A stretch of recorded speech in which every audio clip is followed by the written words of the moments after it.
ঈদের ছুটির পরপরই সারা দেশে শুরু হচ্ছে উপজেলা নির্বাচনের আমেজ। ঈদের মধ্যে উপজেলা নির্বাচন নিয়ে উৎসাহী প্রার্থীরা প্রচারণা শুরু করে দিয়েছেন। ঈদে তারা জনসংযোগ করে জনগণের কাছাকাছি যাওয়ার চেষ্টা করেছেন। ঈদের পরপরই উপজেলা নির্বাচনের আনুষ্ঠানিক কর্মকাণ্ড শুরু হবে এবং উপজেলা নির্বাচনকে ঘিরে রাজনীতিতে একটি নতুন মেরুকরণ তৈরি হতে যাচ্ছে বলে মনে করছেন রাজনৈতিক বিশ্লেষকরা। আগামী ঈদুল আজহা পর্যন্ত উপজেলা নির্বাচন ঘিরেই রাজনীতির মাঠে ব্যস্ত থাকবেন বলে মনে করছেন বিশ্লেষকরা। এবার উপজেলা নির্বাচনে কার কী অবস্থান সেটা দেখে নেওয়া যাক। উপজেলা নির্বাচন নিয়ে বিএনপি এক রহস্যময় অবস্থান তৈরি করেছে। যদিও অন্তত 200টি উপজেলায় বিএনপির স্থানীয় পর্যায় নেতাদেরকে উপজেলা নির্বাচনের প্রস্তুতি নিতে দেখা যাচ্ছে এবং তারা জনসংযোগও শুরু করেছেন। উপজেলা নির্বাচন নিয়ে বিএনপির হাইকমান্ড কৌশলগত অবস্থান গ্রহণ করেছেন।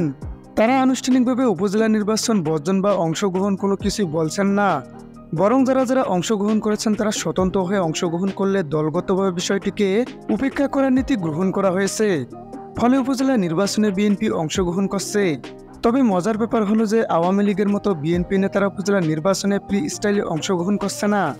যে সমস্ত উপজেলায় বিএনপি অংশগ্রহণ করছে সে সমস্ত উপজেলায় বিএনপির প্রার্থীদের প্রচারণা দেখা যাচ্ছে, সে সমস্ত এলাকাগুলোতে একক প্রার্থী দেখা যাচ্ছে। ফলে এই স্থানীয় নির্বাচনে বিএনপি একটি বড় ধরনের চমক দেখাতে পারে বলে ধারণা করা হচ্ছে। এবার জামাত উপজেলা নির্বাচনে অংশগ্রহণ করছে বেশ সংবদ্ধভাবে এবং পরিকল্পিতভাবে।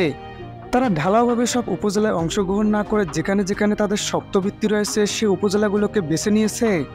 এরকম প্রায় 100 উপজেলায় জামাত অংশগ্রহণ করবে বলে ধারণা করা হচ্ছে। এবার উপজেলায় নির্বাচনকে তারা চ্যালেঞ্জ হিসেবে নিয়েছে। এই উপজেলায় নির্বাচনের মাধ্যমে জামাত তার রাজনৈতিক শক্তি প্রমাণ করতে চায় বলেই মনে করছেন রাজনৈতিক বিশ্লেষকরা।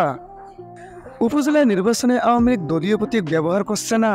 এই নির্বাচনে আওয়ামী লীগের যারা প্রার্থী হতে ইচ্ছুক তারা স্ব উদ্যোগে স্বতন্ত্রভাবে প্রার্থী হতে পারেন। এর ফলে আওয়ামী লীগের মধ্যে বিভক্তি কমবে বলে আশা করা হয়েছিল এবং সেরকম আশাবাদ থেকেই আওয়ামী লীগ উপজেলা নির্বাচনে দলীয় প্রতীক ব্যবহার না করার সিদ্ধান্ত নিয়েছিল। কিন্তু এখন পরিস্থিতি অন্যরকম হয়ে গেছে বলে ধারণা করা হচ্ছে। আওয়ামী লীগের প্রার্থীদের একটি ফ্রি স্টাইল প্রতিযোগিতা লক্ষ্য করা যাচ্ছে। প্রতিটি উপজেলায় আওয়ামী লীগের 5-7 জন, কোথাও কোথাও 10 জন প্রার্থীকেও মাঠে দেখা যাচ্ছে। এটি আওয়ামী লীগের জন্য অশনি সংকেত বলেই মনে করছেন।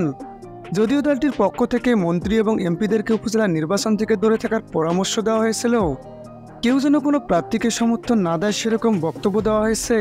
কিন্তু সে সমস্ত বক্তব্য কেউ শুনছে না। মন্ত্রী এমপিরা তাদের নিজস্ব ব্যক্তিকেই মনোনয়ন দিয়েছেন এবং উপজেলা নির্বাচনকে ঘিরে আওয়ামী লীগের ভেতরে একটি সংঘাতময় পরিস্থিতি তৈরি হয়েছে। জাতীয় পার্টি একমাত্র রাজনৈতিক দল যারা উপজেলা নির্বাচনে দলীয় প্রতীক নিয়ে অংশগ্রহণ করবে। তবে জাতীয় পার্টি উপজেলা নির্বাচনে খুব একটা বড় ধরনের প্রভাব ফেলতে পারবে না বলে মনে করা হয়। রাজনৈতিক বিশ্লেষকরা মনে করেন যে কয়েকটি পকেট ছাড়া জাতীয় পার্টি অধিকাংশ স্থানে এখন নেই বললেই চলে। রংপুর, সিলেটের মতো কয়েকটি অঞ্চলে হয়তো জাতীয় পার্টির কিছু প্রতিদ্বন্দ্বিতা গড়ে তুলতে পারবে। তবে রাজনৈতিক দল হিসেবে সারা দেশে প্রভাব রাখার মতো অবস্থানে নেই এই দলটি।